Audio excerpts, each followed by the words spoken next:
el día de hoy entonces vamos a continuar con la enseñanza, ¿verdad?, acerca de la Biblia.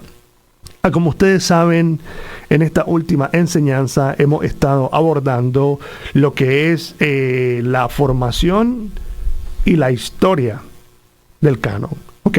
Esta última enseñanza, ¿verdad?, en las cuales desarrollamos sesiones de preguntas y respuestas, y la semana pasada tuvimos también información sobre la formación del canon de la Biblia, del Antiguo y del Nuevo Testamento, ¿verdad? Estas enseñanzas han sido de mucha bendición, y pues si ahora reflexionamos un poco, nos vamos a dar cuenta de que ahora que hemos impartido esta enseñanza, pues usted, si ha escuchado las enseñanzas, estoy muy seguro que ahora usted tiene un mejor dominio acerca de la estructura de la Biblia que hoy usted tiene en sus manos, tiene un mejor conocimiento acerca de cómo está dividida la Biblia, las secciones de la Biblia y cuántos libros hay en la Biblia. Es decir, esto ha venido prácticamente no solo a hacer un estudio como tal, sino a traer un beneficio a toda la comunidad cristiana. Pero hoy sí es cierto pues que hemos aprendido todas esas cosas que son muy importantes, ¿verdad? Y que nos ayudan. Ciertamente yo quiero que esta mañana nosotros recapacitemos y pensemos un poco, ¿verdad? Nos hagamos algunas preguntas, algunas de ellas quizás las vamos a estar discutiendo a través de la enseñanza, porque la intención es que hoy reflexionemos un poco acerca de lo que hemos aprendido en estas enseñanzas que tienen que ver con el canon, ¿verdad? ¿Qué significa la Biblia para nosotros en realidad? Si usted se pone a pensar y se hace esa pregunta, ¿qué significa la Biblia para usted? ¿Es la Biblia para usted un libro más?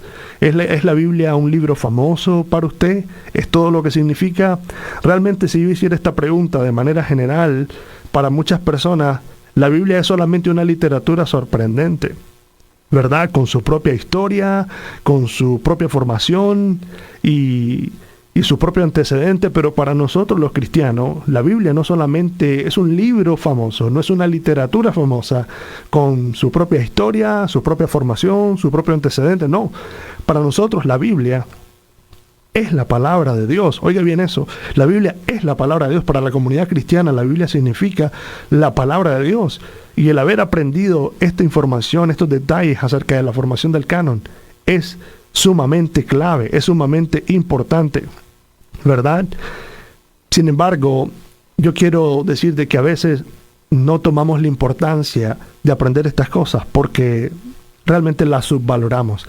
Pero quiero decir, no subvaloremos esto, porque esto tiene que ver con la palabra de Dios y tiene que ver con lo que Dios nos ha dado y con lo que Dios nos ha entregado. Una Biblia completa, la cual tenemos en nuestras manos. Entonces, hablando de estas cosas, deberíamos de estar agradecidos con Dios porque dentro de las enseñanzas que estuvimos abordando sobre el canon, nosotros pudimos entender y podemos estudiar de que no fue fácil, ¿verdad? No fue fácil. Ciertamente hoy, como le digo, usted tiene una Biblia, hay números de copias, ¿verdad?, alrededor del mundo. Tenemos una Biblia en nuestras manos, usted tiene una Biblia en su casa. Pero el haber llegado a esto, ¿verdad?, a lo que hoy tenemos, inclusive pues si solo nos enfocamos en la historia del canon como tal, fue un proceso que tomó tiempo, ¿verdad? Fue un proceso que tomó tiempo, y no solamente tomó tiempo, sino que enfrentó desafíos, enfrentó problemas, enfrentó situaciones difíciles. Pero detrás de todo eso ha estado Dios. Pensemos en algo. Cuando la Escritura, particularmente la del Nuevo Testamento, ¿verdad?, se escribió bajo el Imperio Romano. Y pensemos un momento, cuando la Escritura y cuando el cristianismo en aquella época estaba siendo expandido, ustedes saben que había persecución que mataba a los cristianos. Imagínense cómo, a pesar de todos esos desafíos, cómo a pesar de todas esas cosas, Dios ha preservado una escritura para nosotros. Y aquí está, aquí la tenemos. A pesar de que en esos tiempos, ¿verdad?, del Imperio Romano había persecución, imagínense cuán difícil fue para los cristianos preservar esas copias de esos manuscritos que en medio de persecuciones no solamente buscaban a los cristianos para matarlos, sino que también buscaban cómo eliminar, cómo aniquilar la doctrina del cristianismo. No solamente querían erradicar la vida de los cristianos, sino las enseñanzas de los cristianos. Y ¿sabe una cosa? Los cristianos antes no tenían una Biblia como nosotros, no estaba escrita todavía a como la tenemos nosotros. Ellos tenían lo que era la tradición apostólica, que yo lo expliqué, que se trataba de aquellas enseñanzas orales que los apóstoles transmitían a la comunidad cristiana. Pero si usted se pone a pensar en algo, cómo todo eso fue transmitido fielmente hasta ser preservado y que nos haya llegado hoy una escritura como la tenemos, eso solamente es una obra de Dios. Entonces, ¿qué es lo que vemos a lo largo de la historia de la formación del canon? Y esto es lo que yo quiero que usted recapacite. La providencia de Dios en preservar la escritura, ¿verdad? Vemos de que a pesar de todos los desafíos que se enfrentaron, hoy tenemos una Biblia gracias a que Dios preservó su palabra. Y eso es lo que yo quiero que usted reflexione y entienda, ¿verdad? Vamos a ir a un texto y vamos a ir a Isaías 40 y vamos a leer en el verso 8, ¿verdad? La palabra de Dios no nos ha llegado a nosotros por casualidad. No es simple y sencillamente que la Biblia aparece de la nada y bueno, nosotros tenemos un libro. Ya, es simple y sencillo, así es. Tenemos un libro ya. No, esto ha sido la providencia de Dios, la mano de Dios, fortaleciendo a los creyentes, fortaleciendo a los cristianos, para que nosotros hoy tengamos una escritura. Pero es Dios el que ha estado en control de todo eso, ¿verdad? Y en Isaías 48 dice la palabra del Señor así: sécase la hierba, marchítese la flor, mas la palabra del Dios nuestro permanece para siempre. Oiga bien eso. Dice, todo lo demás se acaba, eso es lo que quiere decir prácticamente, pero la palabra de Dios permanece como una joya impecable, permanece para siempre. ¿Por qué? Porque a pesar de que hubo persecución, porque a pesar de que durante la formación del canon hubo desafíos y retos, ¿verdad?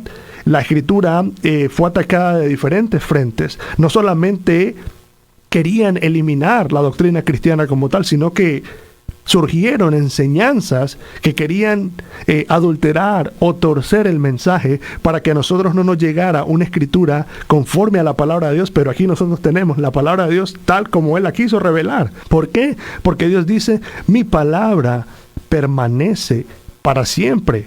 Dios es quien estuvo en control de todo eso. Y si nosotros vamos a Mateo, vamos a ir al libro de Mateo 24 y vamos a leer en el verso 35. Dice Mateo 24, en el verso 35, dice la palabra del Señor: el cielo y la tierra pasarán, pero mis palabras no pasarán.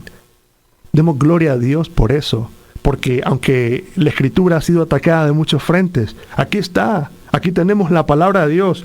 Esta es una de las cosas que yo quiero que usted recapacite, que usted no tiene un libro por casualidad. A usted no le ha llegado una Biblia. Hoy existe una Biblia, no por mera casualidad, sino porque Dios ha preservado su palabra. Dios lo ha dicho. Mi palabra no pasará, ¿verdad? A pesar de que sea atacada de cualquier frente, mi palabra permanece. Y ahora bien, un segundo punto aquí en donde yo quiero que usted recapacite, ¿verdad? Primero, darse cuenta que es Dios quien ha hecho esto y gracias a Dios tenemos una escritura. Pero no solamente, y esto es lo que yo quiero que usted recapacite, ¿verdad? Dios no solamente ha obrado en la preservación de la palabra como tal.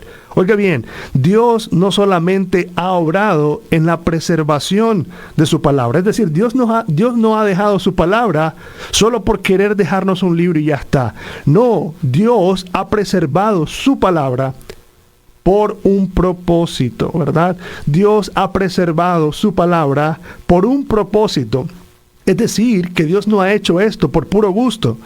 La palabra de Dios ha sido dejada para que los propósitos de Dios, para que los fines de Dios sean cumplidos, siendo el mayor de ellos que las personas puedan venir al conocimiento de la verdad, que las personas puedan conocer a Dios a través de las Escrituras, que aquí usted pueda darse cuenta que hay un Salvador. Gracias a esto, hoy el mensaje del Evangelio es anunciado, hoy se predica a la gente salvación, que Cristo vino al mundo a salvar pecadores, que Dios está extendiendo gracia.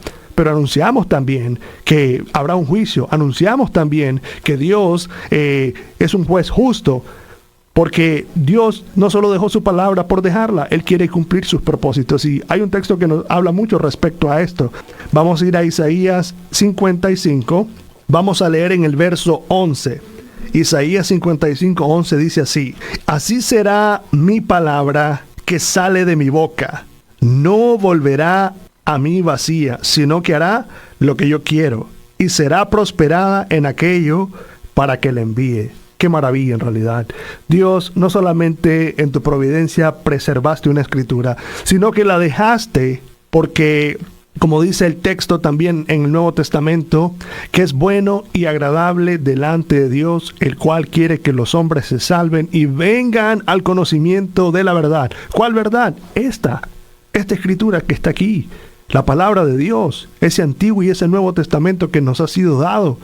Dios la ha dejado para cumplir ese propósito, porque la palabra nos enseña que la fe viene por el oír. ¿Y el oír qué? El oír la palabra de Dios. Entonces, ¿cuánta gratitud debe haber de parte nuestra hacia Dios por ser Él quien tuvo control de todas las cosas para que hoy nos llegara una escritura? Y no solo eso, sino que a través de ella, aquellos que hemos conocido la salvación, nos damos cuenta que Dios ha cumplido su propósito en nuestra vida. ¿Cuál propósito? El que a través del conocimiento de esa verdad, de esa predicación de la palabra, nosotros hemos venido a conocer una grande salvación.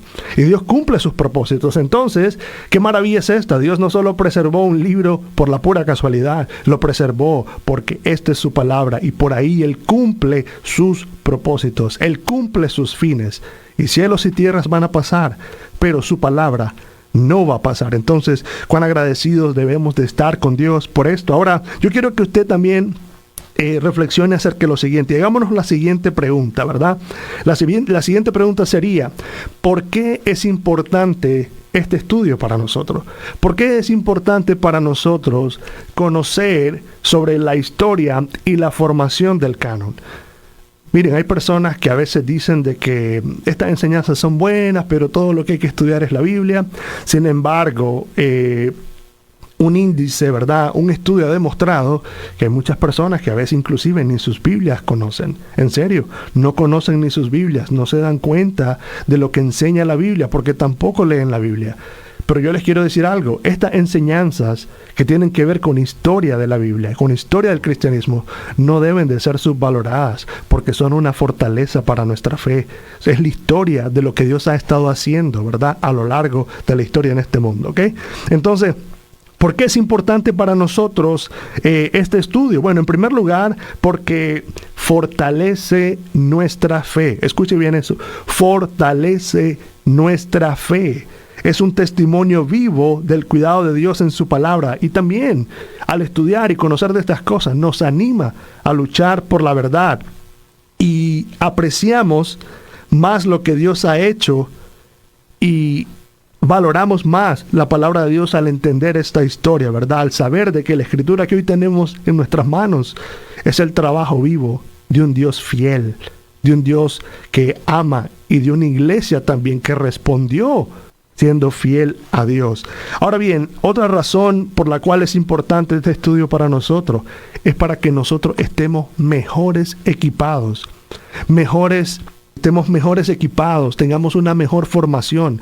Ahora, no estoy diciendo que con esto usted tiene que estudiar teología, que con esto usted tiene que ir a un seminario, no necesariamente, pero póngase a pensar en algo. Y quiero leer un texto, ¿verdad? Vamos a ir a Efesios 4, del verso 11 y del verso 12, ¿verdad? Vamos a ir a Efesios 4, del verso 11 al verso 12 y vamos a leer lo siguiente. Dice la palabra de Dios: Dios dio apóstoles, profetas, evangelistas, pastores y maestros para perfeccionar a los santos y edificar el cuerpo de Cristo. Oiga bien, Dios estableció a este grupo de personas con la finalidad de que la iglesia pueda ser edificada. Ciertamente se refiere en un contexto espiritual, que crezcamos, que maduremos para que nos parezcamos más a Cristo, pero también es nuestro deber, es nuestra responsabilidad como ministro, como personas a quien Dios está usando para predicar su palabra, enseñar al pueblo, instruir al pueblo. Si usted lee la historia en Israel, se va a dar cuenta que Esdras tenía esa labor: instruir, educar al pueblo en las cosas de Dios. Y esa es nuestra labor. enseñar. Por eso es que estos estudios se llevan a cabo. Estos estudios no solamente se realizan para que usted tenga conocimiento, no solamente se realizan para que usted, aprenda algo nuevo sobre la Biblia, no, sino para que usted pueda afianzar y afirmar más sus convicciones y que usted pueda estar mejor preparado a la hora de presentar defensa del Evangelio, a la hora de presentar defensa sobre la palabra de Dios y sobre su fe. Y vamos a leer un texto, vamos a ir a la carta de Pedro, primera de Pedro 3, en el verso 15 vamos a leer lo siguiente, ¿verdad? Por eso le digo que este estudio le edifica a usted, porque usted está mejor preparado acerca de su cristianismo, conoce más acerca de su cristianismo y el legado fiel de Dios a través de los años. En primera de Pedro 3:15 dice la Escritura lo siguiente: sino santificad a Dios el Señor en vuestros corazones. Y esta es la porción que yo quiero que usted medite. Dice, y estad siempre preparados para presentar defensa con mansedumbre y reverencia ante todo el que os demande razón de la esperanza que hay en vosotros. ¿Qué dice? ¿Cómo debemos de estar nosotros? Dice que debemos de estar preparados para presentar defensa. ¿Y cómo lo vamos a hacer? Con mansedumbre y con reverencia. Pero oye, ¿cómo usted puede estar preparado? Yo he escuchado a mucha gente sacar un texto fuera de contexto, sinceramente se los digo. Y el texto es esto: no, el Señor dice que en aquella hora no te preocupes por lo que va a decir, que el Espíritu te va a poner palabra en tu boca. ¿Cómo hará eso Dios si una persona no se está alimentando de la palabra? ¿Cómo hará eso Dios en un corazón que no tiene o que no atesora la palabra ni valora la palabra de Dios? Querida persona, usted tiene que estar formado. Usted tiene que estar preparado. Por eso en las iglesias se enseña, por eso en las iglesias se debe exponer, en las iglesias se debe abrir la Escritura y se debe enseñar historia del cristianismo, se debe enseñar todo esto que es legado importante para nosotros. Así dice la Escritura entonces que uno de los propósitos importantes es que este estudio ayuda y capacita a los cristianos a estar mejor preparados para presentar defensa. Y claro, en un mundo como este, ¿verdad? En donde hay tanto engaño, en donde hay tantos pensamientos que se levantan contra el conocimiento de nuestro Señor Jesucristo, ahí estamos nosotros, como dice la Escritura en la carta a Judas, que estamos siendo como aquellos defensores de la fe, una vez entregada a los santos. Así dice la Escritura en el texto, dice que contendamos por la fe que ha sido entregada a los santos, que defendamos esa fe. Y usted, al estudiar sobre la formación del canon, tiene información importante, información que debería de fortalecer su testimonio, que debería más bien animarlo a usted al darse cuenta de que aquellos cristianos que murieron por esto, no murieron por gusto, murieron por una verdad, murieron por convicción. Y debería de animarlo, debería de reforzarlo, debería de llenarlo más y decir: Señor, a lo largo de la historia tú has estado en control, tú has estado obrando, y los cristianos, Señor, han atesorado tu palabra y han luchado por ella, y usted debería hacer lo mismo también. Ahora bien, otro punto importante que quiero que reflexionemos, ¿verdad? ¿Qué podemos aprender nosotros del discernimiento de la iglesia primitiva? ¿Qué podemos aprender de esto? Bueno, realmente podemos aprender mucho del discernimiento de la iglesia primitiva. El discernimiento es clave. ¿Sabían ustedes que, como yo les dije, cuando el canon del Nuevo Testamento se estaba formando, se levantaron muchas falsas enseñanzas, como las enseñanzas gnósticas, las enseñanzas docetistas, inclusive salió Marción con un canon mutilado, ¿verdad? Eliminando el Antiguo Testamento y solo incluyendo algunos libros del Nuevo Testamento. Y la iglesia fue muy cuidadosa ante eso. Aquellos creyentes que verdaderamente habían atesorado la palabra de Dios y aquellos creyentes que valoraban que esta era la verdad de Dios, lucharon por ella y fueron muy cuidadosos a la hora que se levantó una falsa doctrina o a la hora que se levantó algo que iba en contra de su fe. Entonces, ¿qué es lo que podemos aprender del discernimiento de estos hermanos? A tener cuidado, a ser valientes y a tener celo por la verdad. Oiga bien eso, a tener celo por la verdad y por las cosas de Dios. Por ejemplo, cuando salió la herejía del arrianismo, vemos a un Atanasio enfrentar esa herejía. De hecho, él tuvo un escrito, una obra que se llama Contra las herejías. ¿Y por qué? Porque los cristianos en aquel tiempo tuvieron un celo, una preocupación por preservar la enseñanza de Dios pura, tal como Dios la había revelado. Ahora bien, ¿nos sirve eso a nosotros? Claro que sí, claro que nos sirve, y debemos de aprender de ese ejemplo fiel de convicción, ¿verdad? Como la tuvieron esos cristianos. El día de hoy, querida persona, ¿quién no me va a decir que estamos plagados de falsa enseñanza? Y por un momento póngase a pensar en lo siguiente. El día de hoy ya tenemos un canon cerrado. Ya no hay nuevas revelaciones en realidad, ya la revelación de Dios está completa. Sí, ya no hay nuevas revelaciones, ¿ok? Ya la palabra de Dios está completa, ya tenemos un Antiguo y tenemos un Nuevo Testamento. Pero en aquel entonces, cuando aquellos cristianos aún no tenían una escritura completa, dependían de las enseñanzas orales de los apóstoles, aún así fueron muy cuidadosos y muy celosos a la hora de escudriñar una doctrina. Y ciertamente les digo, mucha gente hoy es engañada, como dice el apóstol Pablo, que ya no seamos más niños fluctuantes, llevados por todo viento de doctrina. Es importante tener discernimiento. Yo cuando escucho personas que dicen, a mí yo recibo a toda persona que me viene a hablar de Dios, entonces yo le digo, si el diablo te viene a hablar de Dios, lo vas a recibir.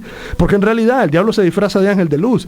Debemos de tener discernimiento. Sí, y las personas cuando dicen eso, a todo el que me habla de Dios yo lo recibo, como que realmente toda persona llega de parte de Dios a hablarte. ¿Quién dice?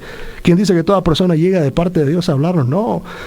Debemos de ser cuidadosos. Inclusive el apóstol Pablo mismo dice en una de sus cartas que si a un ángel le predicaba otro evangelio que no era conforme al de Dios, dice, ese ángel sea anatema. Como quien dice, yo no le creo, ¿verdad? Porque si me predica algo contrario, yo no voy a creer. Entonces el discernimiento es clave. Y la iglesia tuvo un discernimiento cuidadoso a la hora del canon.